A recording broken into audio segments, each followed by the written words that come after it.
Enjoy store-wide savings and free design services. Lazy Boy. Long live the lazy.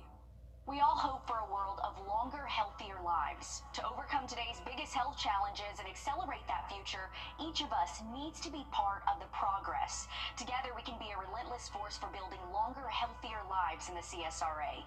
Join News 1226 and the American Heart Association on Friday, February 7th for the 2025 CSRA Heart Ball. Reserve your seats today at heart.org/CSRA Heart Ball. 'Tis the season for a new Hyundai during the Hyundai Getaway Sales Event at Taylor Hyundai. Celebrate the season with new 25 Hyundai Venue SEs from $21,835, or choose a new 24 Elantra SE, Sonata SEL, Venue SE, or Tucson SE, all under $269 per month. Make it a Hyundai holiday with 0% financing available and no payments for 90 days. Hyundais come with America's best warranty, 10 years, 100,000 miles, and owner assurance plan. Taylor Hyundai, where you get a deal you'll feel good about.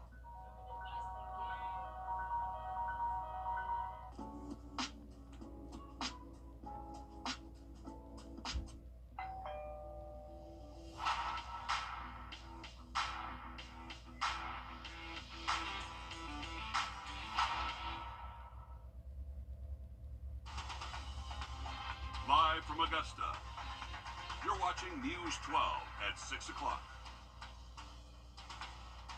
We're one day away from seeing Kirby Smart and the Dogs take the field again. Coming up, our News 12 sports team takes an inside look ahead of the All-State Sugar Bowl. And good evening, and thanks for joining us. I'm Will Rio. And I'm Zaina Halliburton. Before we bring you those stories and much more this evening, we're going to check in with your First Alert Chief Meteorologist, Riley Hill, for next year's, or this New Year's Eve forecast, rather, Riley. It's crazy to think that this year is already coming to an end. Yeah, 2025, almost here for us, Riley. It is, guys. It's been a very busy weather year for us, and we'll have to wait and see what 2025 brings. But for right now, it does look like it is going to stay pretty breezy this evening. If you are heading out, temperatures are trying to cool off a little bit. We have seen gusts up to around 36 miles an hour so far in Augusta, but most spots here around the region have seen gusts generally between 25 to 30. Here's a current look at our winds out there. Most of us are seeing 5 to 10, and only gusts up to 18 right now and up in Thompson, so that wind continues to be less of a factor, and that will continue into tonight. Live view outside of our studios, just saw the last sunset of 2024, 67 degrees. We actually hit the low 70s for high temps today, and this is actually the warmest air we are going to see for several weeks, so I hope you took advantage of it. Nice evening forecast on tap. We'll still be in the 60s at least through 8 p.m., and then as we get closer to midnight tonight, should be falling to near 50 degrees. And the only thing we may have to worry about is still a little bit of a breeze out there, so if you are setting off fireworks, just make sure you're being safe. This is the reason for the cold air heading our way tonight. This cold front is going to pass us through, and by tomorrow morning, should be seeing temps anywhere from the upper 30s to low 40s. It will feel colder, though, with just a little bit of wind out there, and then high temps will be more than 15 degrees cooler out there tomorrow afternoon, and that cooling trend will continue. Much more on that in just about 10 minutes. Thanks, Riley. New this evening, a Garrett Elementary School paraprofessional is charged with cruelty to children in the first degree. Arrest warrants say on the 19th, Lauren Kimbrell jeopardized a four-year-old child's well-being. The documents say that Kimbrell was supervising the child as a paraprofessional and grabbed the child by their arm and dragged them down a hallway. The documents say that Kimbrell, quote, aggressively snatched the victim off the floor by her right arm and shoved her into a classroom, causing the victim pain in their right arm. Kimbrell was arrested on the 23rd and has since posted her $10,000 bond. We're working to confirm her employment status with the Richmond County school system. Well, we've got less than 6 hours to go now before we ring in the new year. In the meantime, local businesses are hoping turnout tonight can bolster them into 2025. Your Audrey Dick Herbert joins us live from downtown Augusta. And Audrey, the weather is behaving and many people have the day off tomorrow, so it looks like businesses could see a good turnout tonight. Oh, for sure. It feels amazing out here, and businesses across the CSRA and especially downtown are hoping to see an increase in people and business to start off the new year strong. Getting ready for the night ahead? And even celebrating a little early. Oh, it's fun. It is a lot of fun. Having all the families here and having the siblings. State Land of Augusta has been busy preparing for a family-friendly New Year's by having an event for the kids early in the day and one for everyone later at night. The younger children are falling asleep and they want to be in involved in the adult stuff. It's midnight, it's New Year's, yay! And so we decided about 3 years ago we should have our balloon drop just for little kids. But the fun doesn't stop there. We have a balloon drop at midnight tonight. We'll count down with the big ball dropping in. And they aren't the only ones that have spent the day preparing for the new year. Blowing up balloons, getting confetti all set up, ready for, the big ball drop, having everything set up. Making sure they're ready for anything. Any night that we work, we never hope to be slow, so we're always prepared to be super busy and just as busy as we can be. Hoping it's busy and that it stays that way into the new year. It seems like ever since that we've been down here, it's definitely grown and blown up a little bit, especially with this bar. We have 2 others right now going on who knows how many. We'll just see what the future holds. And there's only a few hours left of 2024, but the night is just getting started, and these businesses say to come out and celebrate with them. And certainly by looking at that video, it seems like it's going to be a fun time, and downtown's going to be packed tonight. Oh, it is. Right now, no lines out there, but yeah, as you said, there's sure to be lines down there. Of course, everyone needs to make sure they're staying safe here tonight. We have a lot of people setting off fireworks as well, so just make sure you're being safe out there with all your family. Definitely good reminders. Have a good time. The new year brings a new sheriff. Tomorrow, Eugene Brantley officially takes over as Richmond County's top cop. The veteran lawman won the seat on a platform to make Augusta streets safer and to improve the culture of the sheriff's office. In the transition, one notable deputy will be out of a job. Your I-Team's Meredith Anderson was first to uncover you, the taxpayer, have been paying Deputy Brandon Keithley to sit at home for the past 4 years. But tonight, she's confirmed the free ride is over. Brandon Keithley is facing 2 felonies. And 4 years later, Keithley still doesn't have a court date. It's not just you. Since Hurricane Helene, local stoplights have been out of whack. After the storm, city engineers told us the system that all the traffic lights communicated on was taken offline. But the good news is that should be over shortly. Hurricane Helene damaged traffic signals at more than 100 intersections across Richmond County. Now, 3 months later, the assistant traffic director, John Usry, says all signals are working as they were before the storm, except for a couple along Washington Road and Riverwatch Parkway. That's because the communication network to those signals was damaged by uprooted trees, and they're currently being fixed. He also says the traffic patterns and volumes haven't returned to normal, so that's why some signals seem to be busier than they were before, something Nick Bates says he's noticed while driving around. It is more of a problem now than it was before the storm, that their traffic will back up and it'll just stay red forever, and then when it does turn green, it's green for like 2 seconds. It's not unheard of to sit through the light 4 or 5 cycles. And I mean, it depends on the time of the day. Rush hour, you could sit there for nearly 10 minutes. Been there, done that, right?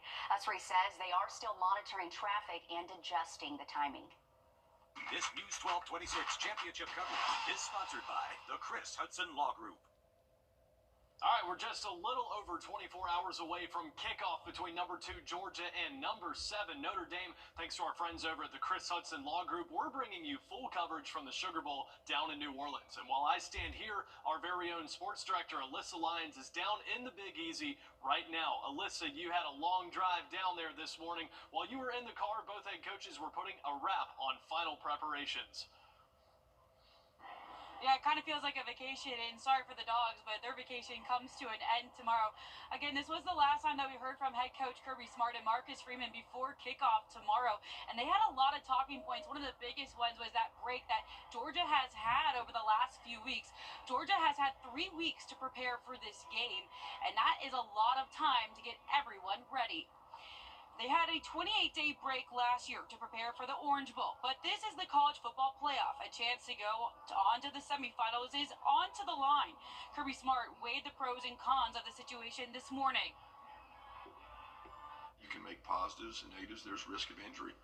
I think when you ask Marcus that question, he lost a very dominant player, and there's a risk of injury in that game.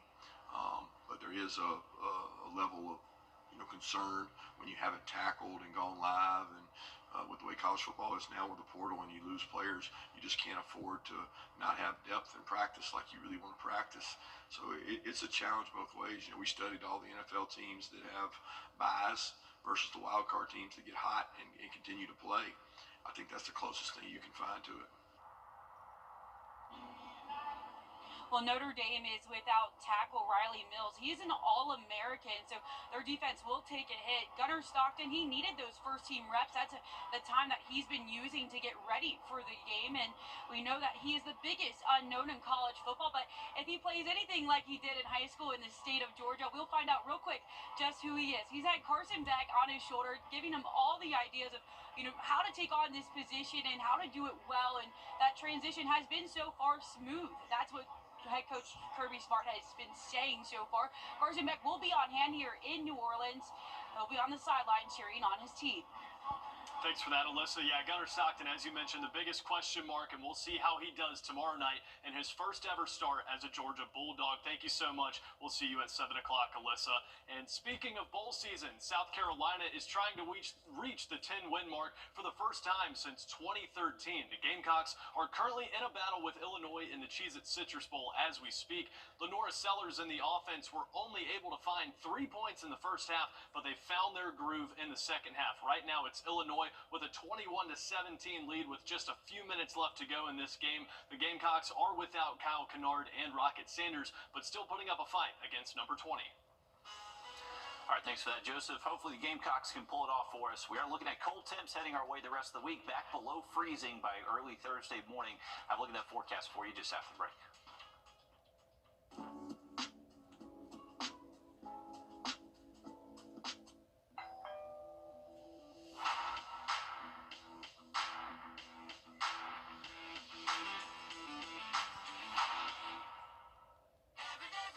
Circle K's.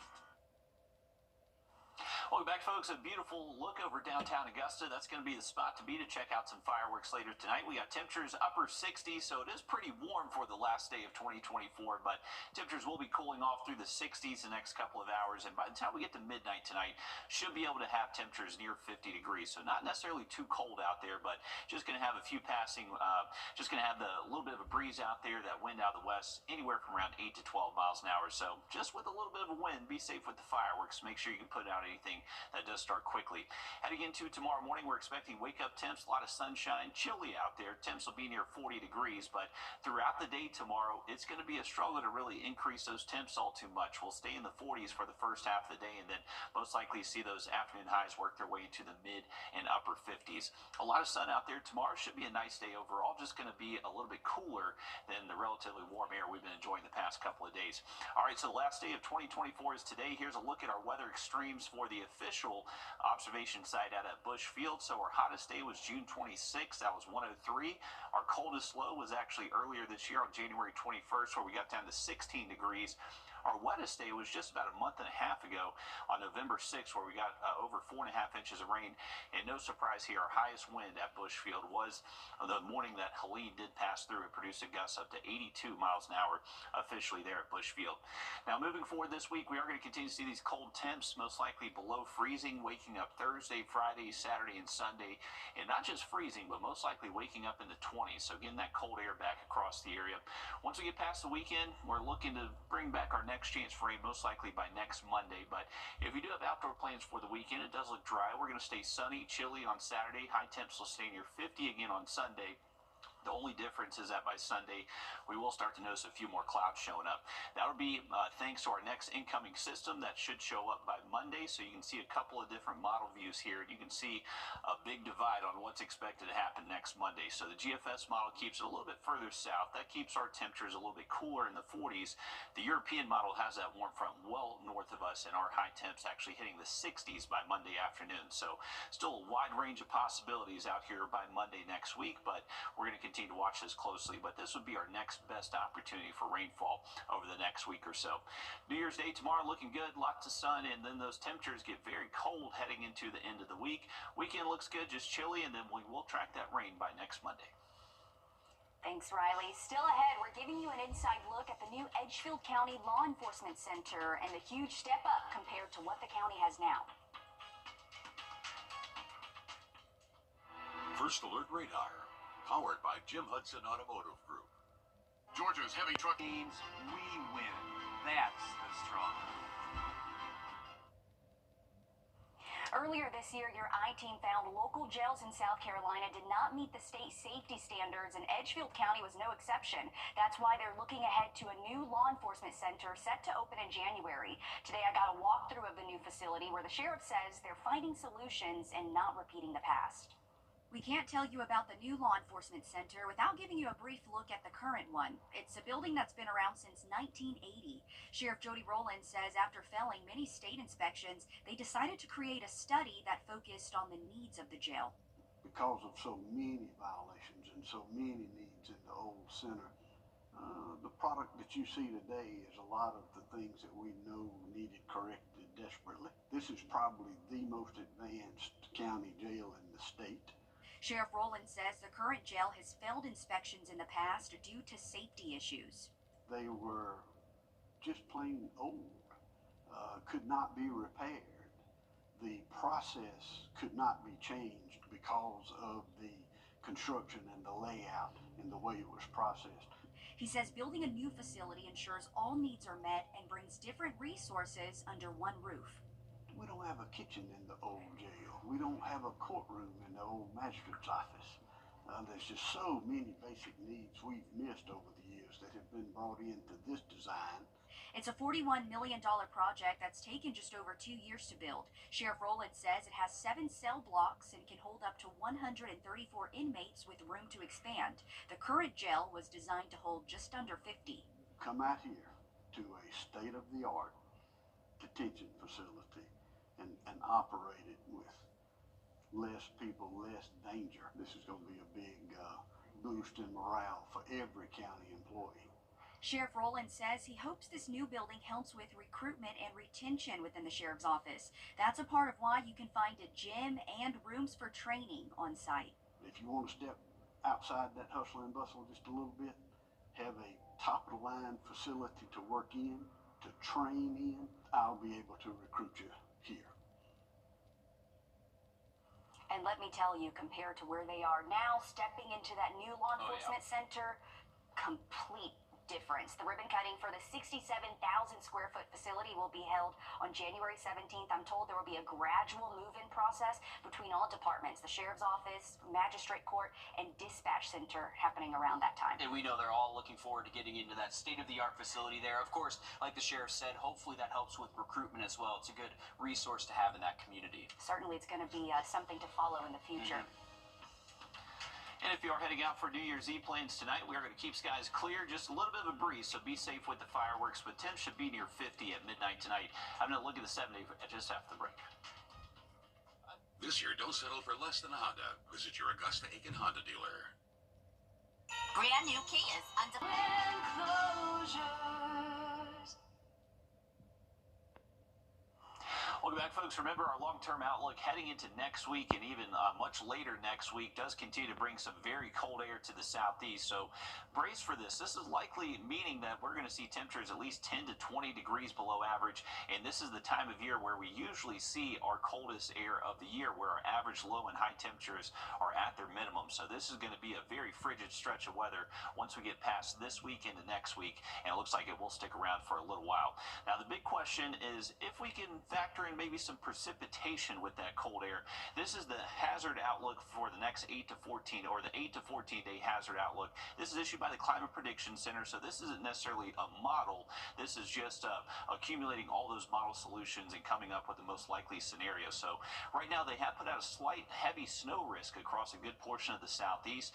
If we zoom in this map, you can see it does not include Augusta or really even our northern counties. So McCormick and Lincolnton, Wilkes County, you're left out from that, but you can see just north of us maybe a little bit of a risk for some snow as we head late into this outlook. Once again, the 8 to 14 day outlook, so that's between January 8th and January 14th. Something we're going to be watching closely, but no winter weather in our forecast, at least for the next 7 days. Thanks, Riley. We're back live on 26 News at 7. And for News 12 at 10 and 11 o'clock. Have a happy and safe New Year's Eve.